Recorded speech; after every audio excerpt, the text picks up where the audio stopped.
Picture this. You're sitting in a conference room, and the fluorescent lights are humming at that slightly maddening frequency, you know? Oh, I know that hum. It's the worst. Right. It just burrows into your brain.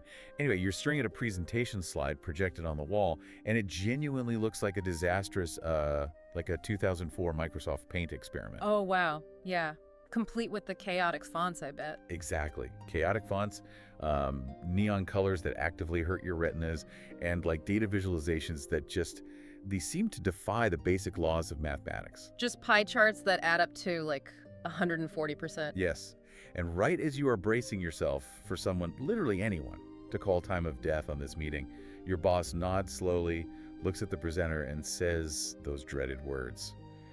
Great start. Let's iterate on this. Oh man, the universal corporate signal for an absolute disaster that no one has the courage to actually stop. It is agonizing. You're just sitting there thinking, like, why do we do this? Why do we subject ourselves to this completely theatrical performance of pretending terrible work is actually good? Yeah, it's a charade. It is.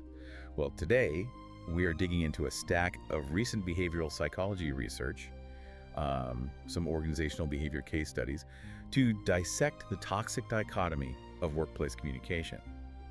The mission of this deep dive is to step right into the ultimate office battleground and figure out a way out of it. Which is desperately needed, honestly. Yeah, because right now in workplaces everywhere, there are basically two warring factions. You have Team Brutally Honest on one side, and then Team Diplomatic Sugarcoater on the other. And the research makes it abundantly clear, like, neither of them is actually helping you get your work done. No, not at all. And it's a fascinating dynamic to observe in the literature, primarily because everyone assumes they are taking the moral high ground. Right. You know, regardless of which of those two teams they're on, both sides feel entirely justified in their approach. Well, let's look at the extremes here, starting with Team Brutally Honest, because these are the people who form the self-appointed radical honesty squad in your office. Right, the ones who pride themselves on telling it like it is. Exactly.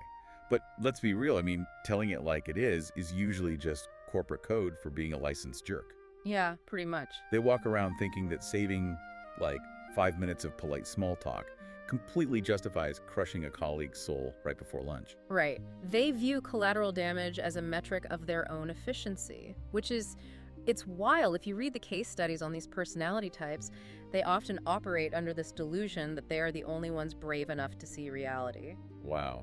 So they think they're the hero of the office. They do. They basically equate abrasiveness with intellect. Like, the meaner I am, the smarter I am. Right, they think being a bulldozer is like a superpower. But then on the complete opposite end of the spectrum, you have Team Diplomatic Sugarcoater. The diplomatic diplomats. Oh, yes, the padding experts. Yeah.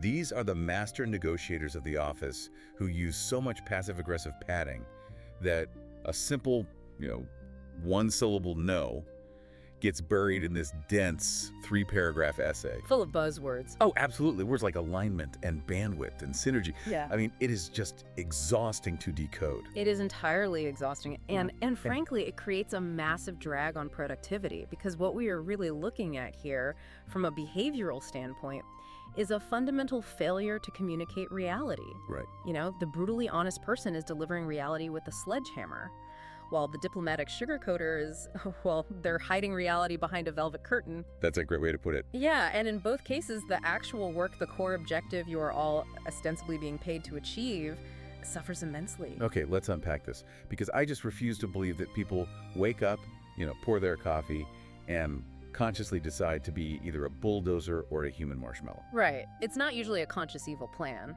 Exactly. Yeah. I mean, nobody puts spineless people pleaser on their resume. And very few people actively want to be the villain of the office. So why do we fall into these two ridiculous extremes? That's the real question. Like, what is actually driving this behavior when we all know deep down that both approaches are just incredibly dysfunctional? Well, to understand the origin of these behaviors, the psychology research asks us to look at the daily psychological tug-of-war you face. And it doesn't happen in grand dramatic moments. It happens in micro moments of friction. Micro moments. Okay, give me an example. Let's go back to that scenario you painted earlier, but let's put you right in the hot seat. So your coworker turns to you, points at that horrific 2004 Microsoft Paint slide deck, and asks, does this presentation make sense? Oh, God. Right, and you know it absolutely does not. The data in these studies shows that in that exact second, your brain experiences a miniature identity crisis. Your amygdala actually registers a threat. Oh, the internal panic is so real, you can literally feel your heart rate spike because you know there is, like, no good way out of this trap. Precisely. Your brain goes into overdrive trying to calculate the social risk, and it instantly maps out two distinct paths. Okay, what are the paths? So path A is the brutally honest route. You look at them and say, honestly, it's a mess and we're going to lose the client. Ouch. Yeah, that's brutal. Right. Now, what are the immediate consequences? You might actually save the project, but you have just bought yourself a lifetime membership to their silent treatment. Oh, 100%.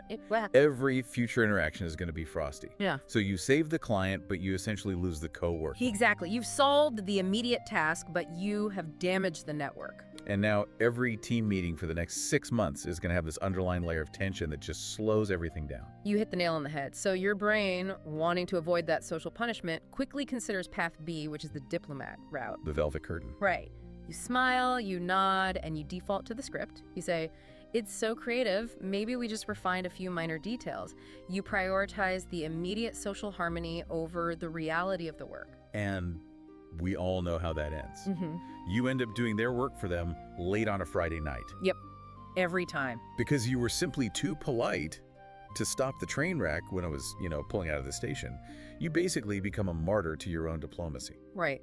And if we connect this to the bigger picture the researchers outline, this is where we arrive at the uncomfortable truth of this entire dynamic. Okay, brace me. What is it? The uncomfortable truth is that both sides of this spectrum are actually driven by deep selfishness. It is fundamentally about self-preservation, not effective collaboration. Wait, really? I mean, I could see how the bulldozer is selfish. They don't care about anyone's feelings.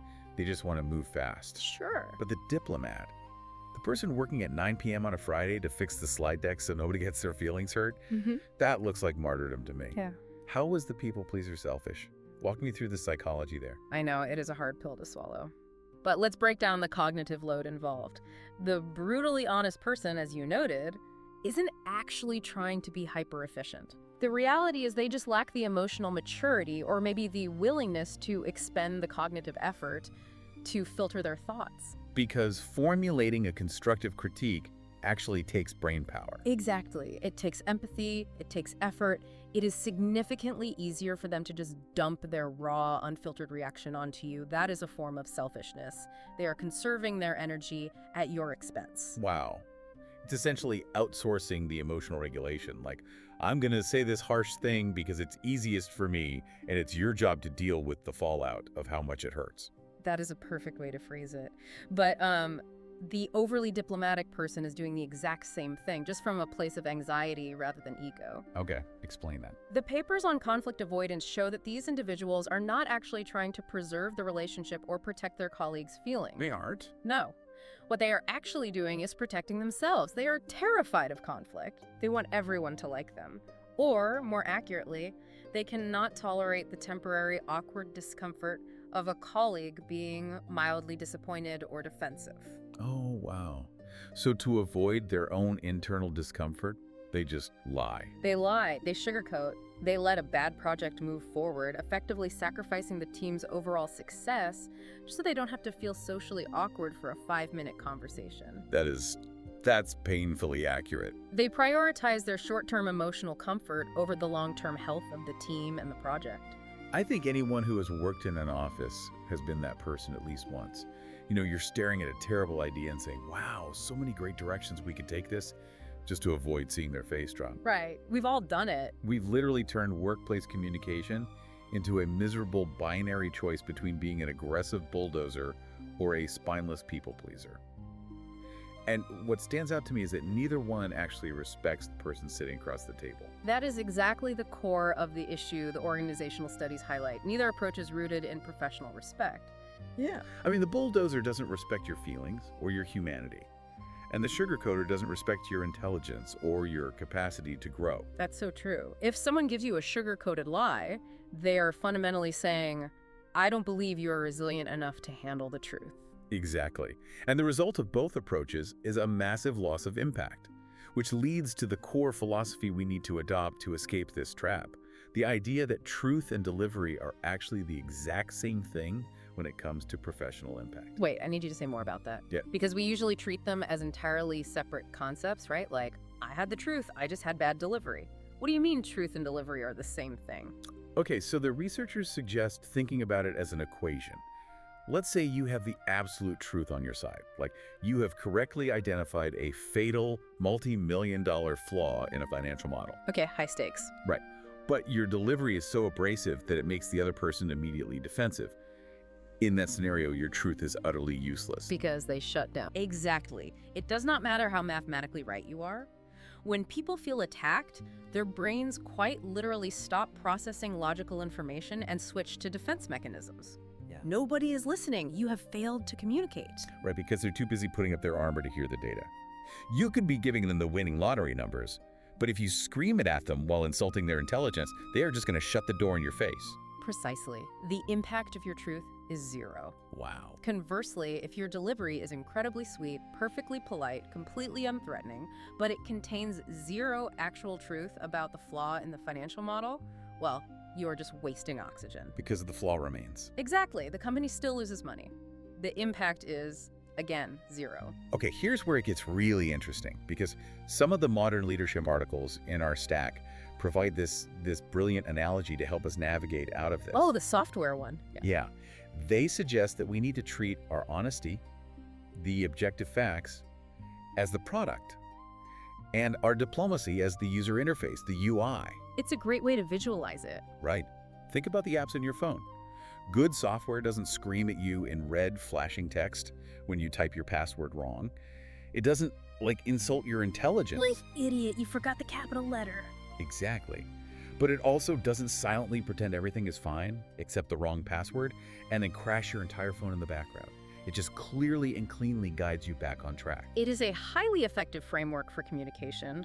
The product, which is the truth of the feedback, must be solid, reliable, and uncompromised. But the UI, the delivery mechanism, must be designed for human interaction. It must reduce friction and be accessible. But let me push back on this a little bit, or at least expand on the analogy. Sure. If diplomacy is the UI, isn't extreme corporate speak basically like a glitchy pop-up window? Oh, definitely. You know those websites that constantly hit you with passive-aggressive messages like, are you sure you want to proceed? Seems like maybe we should circle back. Yeah, the ones you can't click out of. Right, it's a UI that actively blocks you from actually using the product. It obfuscates the entire experience. If I have to read between the lines of 5 different synergistic buzzwords just to figure out if my project is approved or denied, the UI is broken. Absolutely broken. So how do we actually design a UI that works? How do we ditch the pop-ups and the crashes? Well, what's fascinating here is that the transition away from those glitchy pop-ups doesn't require, a complete personality transplant. Oh, thank goodness. Right. You don't have to suddenly become a master orator. It really just requires a highly practical, structural shift in how we build our sentences. We have to learn how to make truth and delivery work together for high-impact communication. Okay, I like practical. Yeah, the behavioral data gives us some very clear frameworks for this. Looking at some real-world scenarios to see how this theory applies in practice. Yes, let's get into the toolkit. Let's look at how we banish corporate speak and actually communicate. Let's put this UI concept to the test. So, say you're a manager and your employee has just pitched a genuinely bad project proposal. Okay. It is fundamentally flawed. You cannot approve it. Right. So, if we look at the blunt way team, brutally honest, a manager operating in that mode would just look at the employee and say, this won't work. Right. And what happens? You completely destroy morale. You crush their initiative. Totally. They will likely never pitch another proactive idea to you again, meaning the company loses out on their future, potentially good ideas because you've conditioned them to fear rejection. Exactly. The product was true, it won't work, but the UI caused the system to crash. Right. Now consider the corporate speak way, team diplomatic sugarcoater. That manager would say something like, great energy, let's put this in the parking lot for now. Ah, the parking lot. Yes! The magical corporate realm where ideas go to die of starvation. I mean, it's so vague. It's deeply passive-aggressive. The employee walks away thinking, okay, so we're doing it later. Do I need to follow up in a week? Exactly. You haven't actually rejected the idea. You've just delayed the conflict and created massive confusion. Yeah. The UI is friendly, but there is no product. The truth is missing. Precisely. So, what is the high-impact way? The UI that delivers the product perfectly. According to effective communication models, it sounds like this. The logic is solid, but the budget doesn't align with our current Q3 constraints. Oh, wow. That is incredibly clean. It is, right. It is constructive, it is true, and it is entirely clear. Let's break down why it works psychologically. It affirms the person's effort right out of the gate. The logic is solid. Which immediately lowers their defensive barriers. Yes, but it does not compromise the truth. The budget doesn't align. The project is a no, but the person is not a no. I love that. You are separating their inherent worth and their intellectual effort from the math of the situation. Exactly. You aren't saying their idea is stupid, which, triggers that fight or flight response. You are pointing to a shared external constraint, the Q3 budget. You and the employee are now on the same side of the table looking at the budget constraint together rather than you sitting across the table rejecting them. Yeah. That is brilliant. It completely reframes the dynamic. It goes from an adversarial rejection to a collaborative reality check. But let's look at a different dynamic. Yeah. Because it's one thing when you're the boss and you have the institutional authority to say no. Sure. What happens when you're dealing with a peer? Because telling a colleague their work is a mess feels infinitely riskier. You still have to sit next to them every day. Oh, peer feedback is where the friction is highest. Let's say you have to give feedback to a coworker on a poorly written report. It is just a mess. Right. So the blunt way, this is garbage. And immediately their walls go up. They aren't hearing your feedback anymore. They're just figuring out how to defend themselves. I mean, they might even try to actively sabotage your next project just to settle the score. Yeah, that happens a lot. And the diplomatic way, driven by that fear of conflict, they'd say, "It's perfect, you're so creative." And now your name is attached to a garbage report. Yeah. When the boss reads it, you look equally incompetent because you signed off on it. Exactly. So we apply the high-impact formula. Truth as the product, diplomacy as the UI. You look at your peer and say, the core idea is strong, but the layout is distracting from your message. Let's fix that first. The core idea is strong, but the layout is distracting from your message. Let's fix that first. Yeah. I mean, I love how actionable that is. Very actionable. Notice how the high-impact examples we are pulling from these studies focus entirely on the shared goal. The goal isn't for you to be right, and the goal isn't for you to be liked. Right. The goal is to make the report good so the team succeeds. It's honest, it's supportive, and crucially, it doesn't require an hour-long therapy session at the water cooler afterward to unpack what you meant. That is the essence of it. It removes the ego from the equation entirely. Right. When you are brutally honest, you are centering your own ego, your need to be the smartest, fastest, most dominant person in the room. When you are overly diplomatic, you are also centering your ego, your desperate need to be perceived as the nicest, most agreeable person in the room. High-impact communication centers the work. It respects the shared objective. It's really about getting out of your own way. It's funny how much time we waste agonizing over emails, drafting and redrafting, trying to find the absolute perfect mix of exclamation points and tentative phrasing. Oh, the email drafting, yes. Right, like just wondering if, or maybe we could possibly, or if you have a second. Yeah.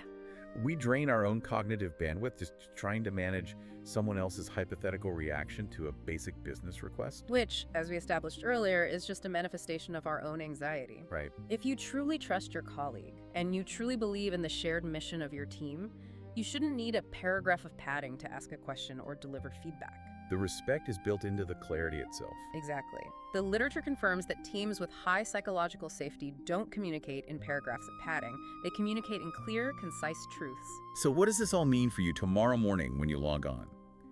If you take nothing else away from this deep dive into the psychology of communication, it's this.